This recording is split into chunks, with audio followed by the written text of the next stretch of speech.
بسم اللہ الرحمن الرحیم۔ السلام علیکم۔ یہ کاشانہ بصیرت کا چینل ہے اور آپ جو کتاب سماعت فرما رہے ہیں اس کا نام ہے سخن، استاد شہید مرتضیٰ مطہری کی لکھی ہوئی۔ پارٹ نمبر 15، خطابت بحیثیت ایک مذہبی فرض۔ جس نقطے کے متعلق میں آج گفتگو کرنا چاہتا ہوں اس سے ظاہر ہوتا ہے کہ اسلام اور خطابت کے درمیان ایک بہت مضبوط رشتہ ہے، اور وہ یہ رشتہ ہے کہ ایک خاص موقع پر خطابت کو دین کا جز قرار دیا گیا ہے۔ اگر آپ سے یہ سوال کیا جائے تو کیا آپ بتلا سکتے ہیں کہ وہ کون سا موقع ہے؟ جی ہاں، ایک موقع ایسا ہے کہ خطابت بھی اسی طرح فرائض میں داخل ہے، جیسے کہ نماز، روزہ، حج، زکوٰۃ اور خمس وغیرہ۔ وہ موقع نماز جمعہ کا ہے۔ اسلام میں ایک ہفتہ وار نماز ہے جس کا نام نماز جمعہ ہے۔ خود قرآن مجید کی سورہ جمعہ میں اس نماز کا خصوصی تذکرہ ہے، اور شیعہ اور سنی تمام مفسرین کا اتفاق ہے کہ یہاں ذکر سے مراد نماز جمعہ ہے۔ نماز جمعہ کیا ہے؟ وہی ظہر کی نماز جو نماز جمعے کے دن پڑھی جاتی ہے، لیکن یہ نماز اور نمازوں سے مختلف ہے۔ پہلے تو یہ کہ ہر روز نماز ظہر کی 4 رکعتیں ہوتی ہیں، لیکن نماز جمعے کی صرف 2 رہی۔ اس کی وجہ نماز جمعہ صرف 2 رکعت کیوں ہے، یہ بعد میں عرض کروں گا۔ بہرحال نماز جمعہ 2 رکعت ہے۔ دوسری بات یہ ہے کہ اس نماز کو جماعت سے پڑھنا واجب ہے۔ باقی نمازیں یعنی کہ نماز فجر، ظہر، عصر اور نماز مغرب عشاء کا جماعت سے پڑھنا واجب نہیں۔ تیسری بات یہ ہے کہ جہاں نماز جمعہ ہوتی ہے اس کے ہر چار جانب 2 فرسخ تک کے لوگوں پر واجب ہے کہ اس نماز میں شرکت کرے، سوائے اس کے کہ کسی عذر کی وجہ سے ایسا نہ کر سکے۔ چوتھی بات یہ ہے کہ جس جگہ نماز جمعہ کا اہتمام ہو اس کے 1 فرسخ تک حرام ہے کہ کسی دوسری جگہ نماز جمعہ قائم کی جائے، صرف وہی ایک نماز ہونی چاہیے۔ اب دیکھیے کہ اگر واقعی ایسی نماز ہونے لگے تو وہ کیسی نماز ہوگی۔ مثلاً تہران میں جس جگہ ہم اس وقت کھٹے ہیں، اگر یہاں نماز جمعہ تشکیل دی جائے اور یہاں سے شمال میں شمران تک اور جنوب میں شہر رے تک اور اسی طرح مشرق اور مغرب میں 12 کلومیٹر کے فاصلے تک لوگ، کیونکہ 2 فرسخ شرعی کے 12 کلومیٹر بنتے ہیں، اس نماز میں شرکت کریں اور 6 کلومیٹر فاصلے تک کسی اور جگہ نماز جمعہ نہ ہو، تو آپ تصور کر سکتے ہیں کہ کس قدر بڑا عظیم اجتماع ہوگا۔ یہ نماز 4 رکعت کے بجائے 2 رکعت پڑھی جاتی ہے، کیونکہ بکثرت احادیث و اخبار میں آیا ہے اور یہ مسلمات میں سے ہے۔ ترجمہ یعنی اس نماز میں جو یکجا ادا کی جاتی ہیں، فرض ہے کہ 2 خطبے پڑھے جائیں، اور یہی 2 خطبے اور 2 رکعت کے قائم مقام ہیں۔ یہی وہ بات ہے جو میں نے عرض کی تھی کہ خود دین اسلام میں ایک موقع ایسا ہے کہ جہاں تقریر یا خطبے جزو دین ہیں، جزو نماز ہیں۔ امیر المومنین علیہ السلام فرماتے ہیں کہ خطبہ خود نماز ہے۔ جب تک امام خطبہ پڑھتا رہتا ہے اور ممبر سے نیچے نہ اترے، لوگوں کو خاموشی سے اس کی طرف متوجہ ہو کر خطبہ سننا چاہیے، گویا کہ وہ حالت نماز میں ہے۔ البتہ کچھ فرق بھی ہیں، مثلاً قبلہ رو ہو کر بیٹھنا یا خود کو امام کا جب وہ خطبہ پڑھ رہے ہوں قبلہ رو ہونا واجب نہیں۔ بہرحال اس موقع پر جو 2 خطبے فرض ہیں وہ نماز ظہر کی 2 رکعتوں کی جگہ پر ہیں۔ جمعے کے اجتماع کا اصل مقصد۔ آپ ان اسلامی احکام پر جو آپ نے پہلے سے نہیں سنے یا بہت کم سنے ہیں تعجب کریں گے اور پوچھیں گے کہ جمعے کے اس اجتماع اور اس کے ان سب آداب کا مقصد کیا ہے، اور آپ کو زیادہ تعجب ہوگا جب آپ کو یہ معلوم ہوگا کہ اس اجتماع کا بڑا مقصد انہی خطبوں کا سننا ہے۔ اس سے سمجھ لیجئے کہ یہ خطبے کس قدر اہم اور کیسے ضروری ہیں۔ اس کی قدر اہمیت ہے جیسے مؤذن کی تکبیر کی صدا بلند کرے، جو شخص جہاں بھی ہو اور جو کام بھی کر رہا ہو اسے چھوڑ کر نماز جمعہ کے لیے لپکے اور پہلے ان 2 خطبوں کو سنے، پھر 2 رکعت نماز باجماعت پڑھے، اس کے بعد وہ آزاد ہے۔ سورہ جمعہ میں اس کا بیان موجود ہے۔ یہ بھی بتاتا چلوں کہ ظہر کی نماز میں پہلے ظہر کے وقت اذان ہوتی ہے، پھر نماز پڑھی جاتی ہے، لیکن جمعے کے دن اگر نماز جمعہ پڑھنی ہو تو اذان ظہر کے وقت سے پہلے دی جاتی ہے۔ ہونا یہ چاہیے کہ اذان اس طرح دی جائے کہ زوال آفتاب شروع ہونے تک دونوں خطبے پورے ہو جائیں۔ جیسے ہی نماز جمعہ کے لیے مؤذن کی صدا بلند ہو، اس کے بعد خرید و فروخت حرام ہے۔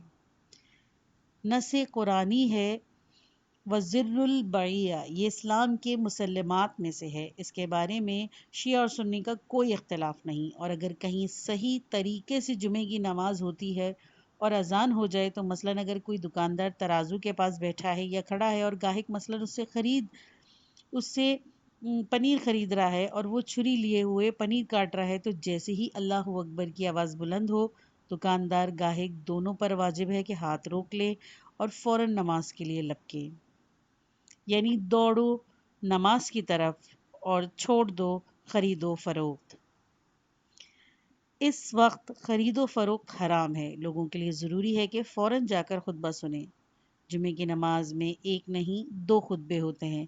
اس طرح کہ امام ایک خطبہ پڑھ کر بیٹھ جاتا ہے اور ذرا سی دیر خاموش رہنے کے بعد پھر اٹھ کر دوسرا خطبہ پڑھتا ہے۔ جمعے کے خطبوں کا موضوع، یہ تو معلوم ہو گیا کہ جمعے کے خطبے کی کتنی اہمیت ہے اور اس کے اجتماع کا خاص مقصد انہی خطبوں کو سننا ہے۔ رہی یہ بات کہ ان خطبوں یا تقریروں میں کیا کہا جائے، تو اس کی صورت یہ ہے کہ اول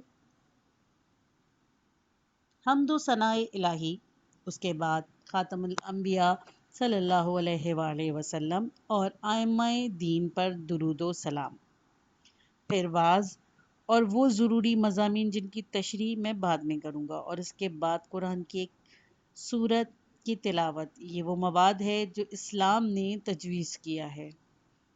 یہ سمجھنے کے لیے کہ اس اجتماع میں حاضری کس قدر اہم ہے، اس روایت پر غور کیجیے جس کے مطابق یہ واجب ہے کہ قیدیوں کو بھی پولیس اور جیل کے اہلکار اپنے ساتھ لائیں اور انہیں اس ہفتہ وار عام اجتماع میں شرکت کا موقع دیں۔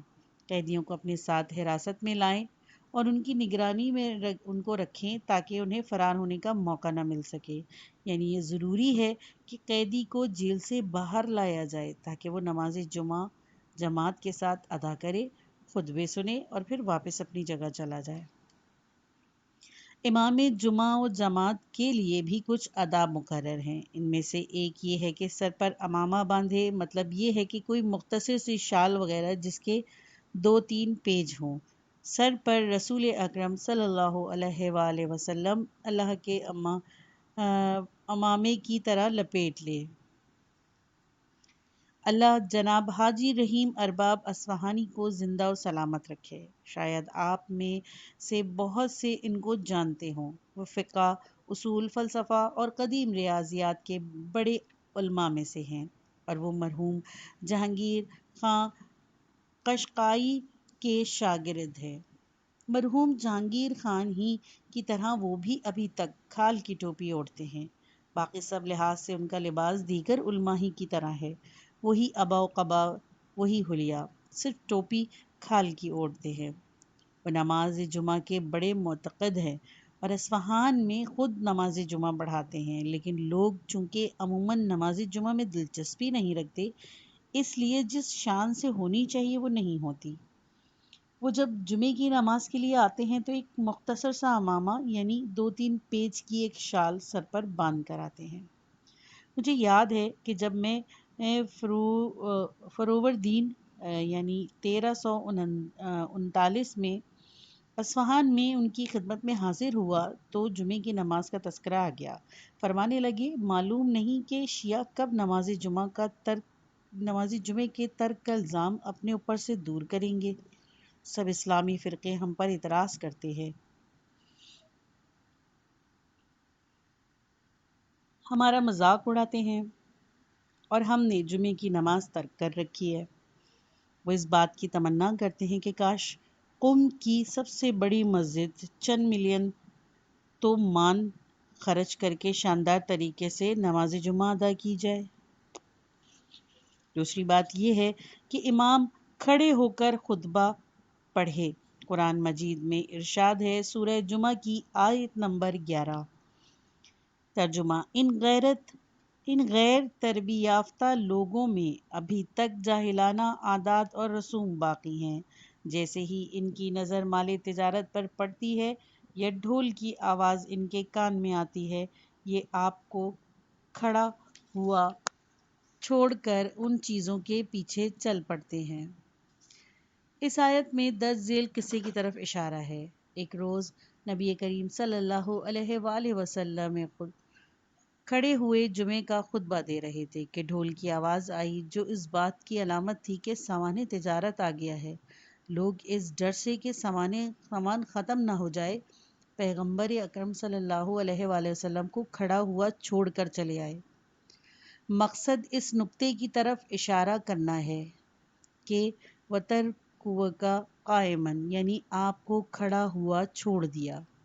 سے ظاہر ہے کہ آپ کھڑے ہو کر خطبہ پڑھ رہے تھے۔ کہتے ہیں کہ بیٹھ کر خطبہ پڑھنے کی بدعت معاویہ کی ایجاد ہے۔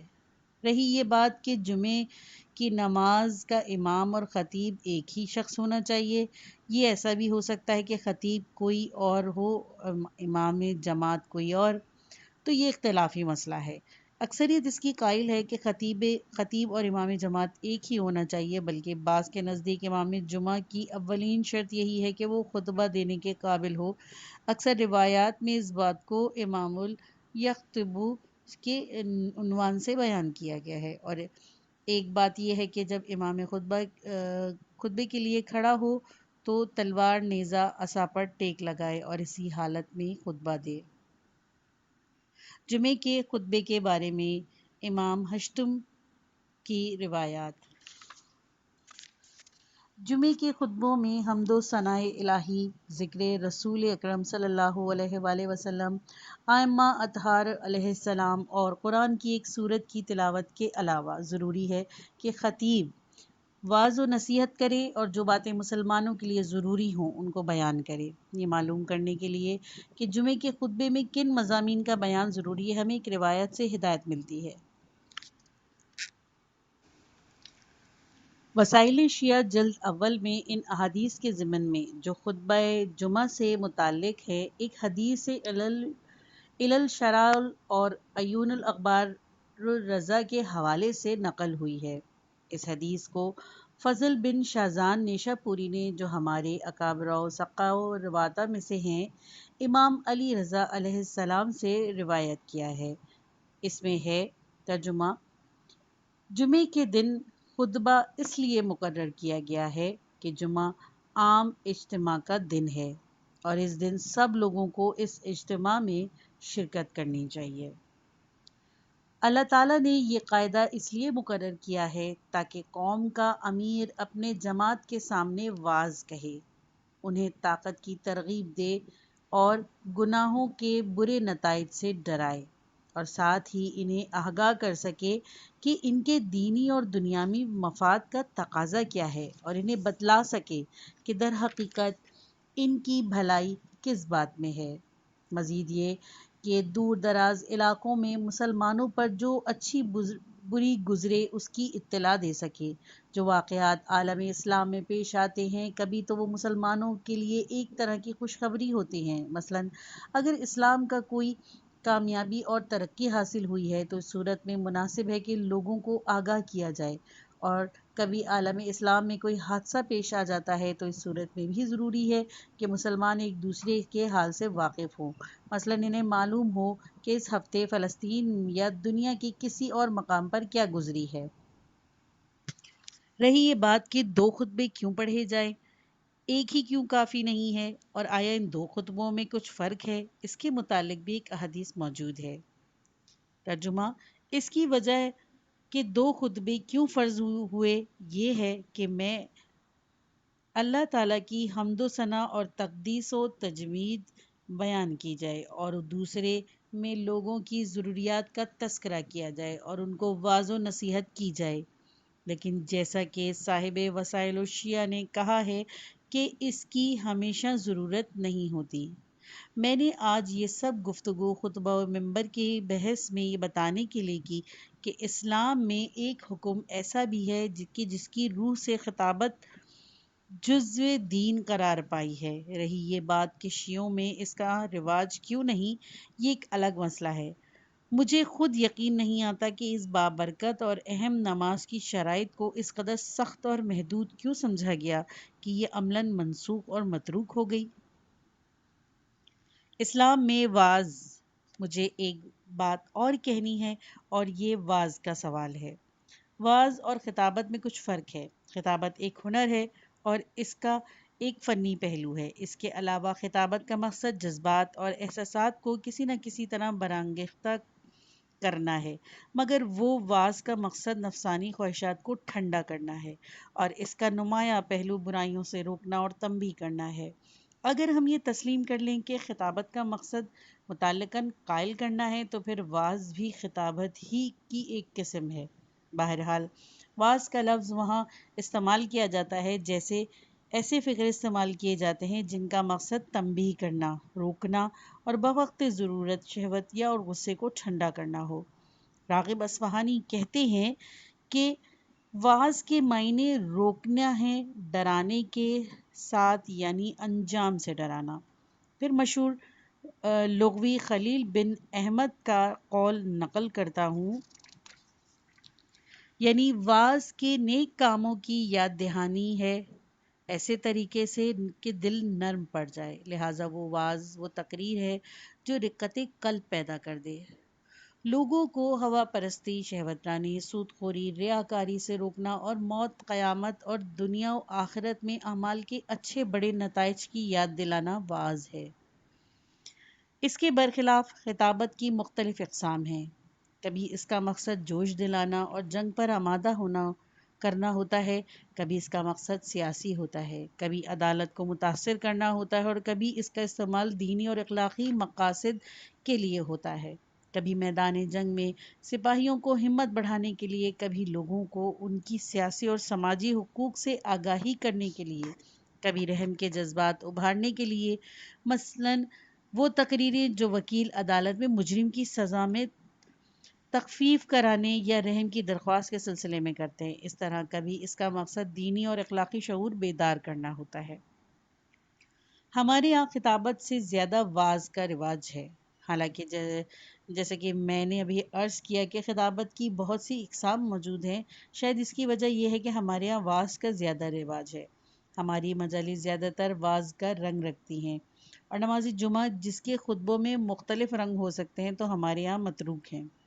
مجالس واعظ کے نام سے جو ہمارے یہاں باقی ہے وہ ان مجالس کی یادگار ہے جو صوفیوں نے ایجاد کی تھیں، یعنی یہ کہ باقاعدہ مجلس تشکیل دی جائے، کچھ لوگ سننے کے لیے جمع ہوں اور ایک شخص باقاعدہ واعظ و ماسہ کی حیثیت سے گفتگو کرے۔ بظاہر یہ صوفیوں کی ایجاد ہے۔ یہ ایک اچھی بات تھی، اسی لیے بعد میں دوسروں نے بھی ایسی مجالس منعقد کی۔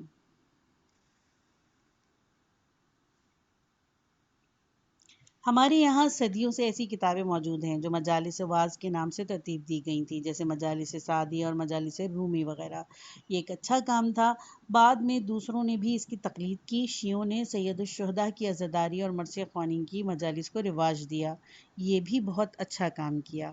میرا خیال ہے کہ مجلس واعظ چونکہ ابتدا میں صوفیوں کی تقلید میں شروع ہوئیں اور تصوف کی بنیاد چونکہ نفسانی خواہشات کو دبانے اور تہذیب و تزکیہ نفس پر ہے، اسی لیے یہ موضوع واعظ سے زیادہ ہم آہنگ ہے۔ ہمارے خطیب اگرچہ صوفی نہیں ہیں، تاہم وہ بھی زہد اور ترک خود و ہوس کے پہلو پر زیادہ زور دیتے ہیں۔ نہج البلاغہ کے واعظ اور خطبے۔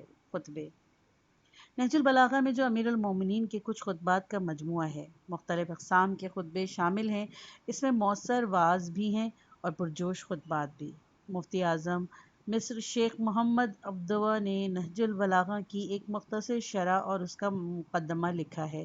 وہ اپنے مقدمے میں یوں رقم طراز ہیں: جب میں نے اس کتاب کا مطالعہ شروع کیا تو مجھے اس میں انواع و اقسام کی عبارات ملی جس نے مجھے حد درجہ حد درجہ متاثر کیا۔ اس کتاب کے مطالعے کے دوران میں نے مجھے ایسا محسوس ہوتا تھا کہ ایک منظر کے بعد دوسرا منظر میری آنکھوں کے سامنے آ رہا ہے۔ کبھی یوں لگتا کہ لوگ شیر اور چیتے کی کھالیں پہنے حملے کے لیے تیار ہیں۔ میں خود اس قدر متاثر تھا کہ میرا دل چاہنے لگتا کہ میں بھی میدان جنگ میں جا کر دشمنوں کا خون بہاؤں، خود کو بھی چرکے پرچار کا دکھاؤں۔ پھر دیکھتا تھا کہ منظر بدل گیا۔ میں ایک واعظ کے روبرو ہوں جو اپنی باتوں سے دلوں کی نرمی اور لطافت بخش رہا ہے، انہیں پاکیزگی اور صفائی عطا کر رہا ہے۔ پھر اچانک ایک اور منظر آتا تھا۔ میں محسوس کرتا تھا کہ ایک سیاست داں اور سماجی مصلح کھڑا ہوا ہے، عوام کے مفاد کی بات کر رہا ہے۔ کبھی ایسا معلوم ہوتا کہ ایک فرشتہ عالم بالا سے ہاتھ پھیلائے ہوئے ہے اور چاہتا ہے کہ لوگوں کو عالم بالا کی طرف کھینچ لے۔ یہ واقعہ ہے کہ نہج البلاغہ میں انواع و اقسام کے خطبے ملتے ہیں۔ ان میں وعظ و نصیحت بھی ہے، توحید معرفت کا بیان بھی۔ ان میں سیاسی خطبے بھی ہیں اور رزمیہ خطبے بھی۔ یہاں میں نمونے کے طور پر ایک رزمیہ خطبے کا ایک چھوٹا سا ٹکڑا نقل کرتا ہوں۔ جنگ صفین میں لشکر علی علیہ السلام اور لشکر معاویہ ایک دوسرے کے مقابل پہنچتے ہیں۔ حضرت علی علیہ السلام کو اطلاع دی جاتی ہے کہ لشکر معاویہ نے پیش قدمی کر کے گھاٹ پر قبضہ کر لیا ہے اور ہمارا پانی روک دیا ہے۔ ہمیں اجازت دی جائے کہ ہم فوراً جنگ شروع کر دیں تاکہ گھاٹ پر دوبارہ قبضہ کر سکیں۔ آپ نے فرمایا، ٹھہرو، ممکن ہے ہم بات چیت کے ذریعے اس قضیے کا حل نکال لیں۔ آپ نے خط لکھ کر قاصد کے ہاتھ بھیجا کہ ہم یہاں پہنچ گئے ہیں، لیکن ہماری کوشش یہ ہے کہ ہتھیار استعمال کرنے کے بجائے مذاکرات کے ذریعے سے اختلاف کو دور کیا جائے۔ تم نے سب سے پہلے بڑھ کر ہمارے لشکریوں کا پانی بند کر دیا ہے، مناسب یہ ہے کہ اپنے آدمیوں کو فوراً حکم دو کہ پانی کھول دیں۔ معاویہ نے اس بات پر کوئی دھیان نہیں دیا، بلکہ گھاٹ پر قبضہ کو اپنے لیے کامیابی تصور کیا۔ عمرو بن عاص نے، جو معاویہ کا وزیر و مشیر تھا، کہا کہ آپ حکم جاری کر دیجئے کہ مزاحمت نہ کریں۔ علی علیہ السلام ایسے آدمی نہیں کہ پیاسے رہیں اور گھاٹ کا قبضہ نہ لے سکے، مگر معاویہ نہیں مانا۔ بالآخر چند بار قاصدوں کی آمد و رفت کے بعد علی علیہ السلام مجبور ہو گئے کہ حکم دے کہ حملہ کر کے معاویہ کے لشکریوں کو پیچھے دھکیل دیا جائے۔ یہاں موقع تھا جوش دلانے اور غیرت و حمیت کو ابھارنے کا۔ حضرت علی علیہ السلام کے تین چار ہی جملوں نے وہ جوش و خروش پیدا کیا کہ ذرا سی دیر میں معاویہ کی فوج کو پیچھے ہٹنا پڑا۔ جب میں بھی یہ جملے پڑھتا ہوں تو میرے بدن میں کپکپی پیدا ہو جاتی ہے۔ وہ جملے یہ ہیں، یہ ترجمہ: ان لوگوں نے پیش قدمی کی ہے، اور جس طرح کوئی بھوکا غذا تلاش کرتا ہے، یہ تم سے جنگ کے خواہاں ہیں۔ اسی لیے اب صرف دو ہی راستے ہیں، یا تو ذلت، پستی اور عقب نشینی اور برداشت کرو، یا ان نابکاروں کے خون سے اپنی تلواروں کو سیراب کرو تاکہ تم پانی سے سیراب ہو سکو۔ زندگی اس میں ہے کہ تم جان دے دو اور کامیابی و کامران ہو کر غالب آؤ، اور موت اس میں ہے کہ تم زندہ رہو مگر مغلوب و محقور ہو کر۔ ان چند جملوں سے لشکریان امام کی غیرت و حمیت کو وہ جوش آیا کہ انہوں نے تھوڑی ہی دیر میں معاویہ کے ساتھیوں کو پیچھے دھکیل دیا۔ اب میں ایک دو فقرے مولا علی علیہ السلام کے فرزند عزیز حسین علیہ السلام بن علی علیہ السلام کے خطبوں میں سے بھی بطور نمونہ پیش کر دینا چاہتا ہوں۔ گو آج کل ہمارے ہاں جمعوں کے خطبوں کا رواج نہیں، لیکن امام حسین علیہ السلام کی برکت سے خطبے اور منبر باقی ہیں۔ دوسرے اسلامی ملکوں میں بھی خطبے ہیں، لیکن ہمارے ملک میں دینی خطبوں کی بنیاد عزاداری حسین بن علی علیہ السلام پر قائم ہے۔ حسینی خطبے: ابو عبداللہ علیہ السلام ہر معاملے میں اپنے والد بزرگوار کے قدم با قدم تھے۔ یہی صورت تھی کہ ان کی خطابت کی بھی تھی، لیکن ابو عبداللہ علیہ السلام کو اتنا موقع بھی نہیں ملا جتنا امیر المومنین علیہ السلام کو اپنے دور خلافت میں ملا تھا۔ تھوڑا سا موقع جو ابو عبداللہ علیہ السلام کو ملا وہ اس سفر کے دوران میں تھا جو آپ نے مکے سے لے کر کربلا تک فرمایا۔ پھر ان 8 دنوں میں جب آپ کا قیام کربلا میں رہا، اس تھوڑی سی مدت ہی میں آپ کے جوہر کھلے۔ جو خطبہ آپ کے اس وقت موجود ہیں وہ بیشتر اسی مدت کے دیے گئے ہیں۔ امام حسین علیہ السلام کے خطبے اپنے والد بزرگوار کے خطبوں کا باغینہ نمونہ ہیں۔ ان کی روح وہی ہے اور وہی معنی ہیں ان میں موجزن ہیں۔ خود امام علی علیہ السلام نے فرمایا تھا کہ زبان روح کا آلہ ہے، اگر معنی زبان پر نازل نہ ہو تو زبان کیا کام دے سکتی ہے، لیکن اگر معنی روح میں موجزن ہو تو پھر زبان ان کو روک نہیں سکتی۔ آپ نے فرمایا، ہم امیر سخن ہیں، اس کی جڑیں ہمارے وجود میں پیوست ہیں اور اس کی شاخیں ہمارے سر پر سایہ فگن ہیں۔ حسین بن علی علیہ السلام کا پہلا خطبہ جو کمال فصاحت و بلاغت کا مظہر ہے اور زکوٰۃ و شجاعت اور بلندی نظری اور ایمان بالغیب سے مالا مال ہے، وہ خطبہ ہے جو آپ نے مکے میں اس وقت دیا جب آپ کربلا کے لیے روانہ ہو رہے تھے۔ اس میں آپ نے اپنے مصمم عزم کا اعلان کیا اور ضمناً یہ بھی فرمایا کہ جو شخص ہمارا ہم فکر و ہم عقیدہ ہو وہ ہمارے ساتھ چلے۔ ترجمہ: موت نے فرزندان آدم کو اس طرح نشان زدہ کر دیا ہے جس طرح گلوبند کا نشان جو ان عورت کی گردن پر پڑ جاتا ہے۔ میں اپنے اسلاف سے ملاقات کا اسی طرح مشتاق ہوں جس طرح یعقوب یوسف سے ملاقات کے مشتاق تھے۔ جو شخص ہمارے لیے جانثاری پر آمادہ ہو اور اپنے پروردگار سے ملاقات کے لیے تیار ہو وہ ہمارے ساتھ چلے۔ میں انشاءاللہ کل صبح روانہ ہو جاؤں گا۔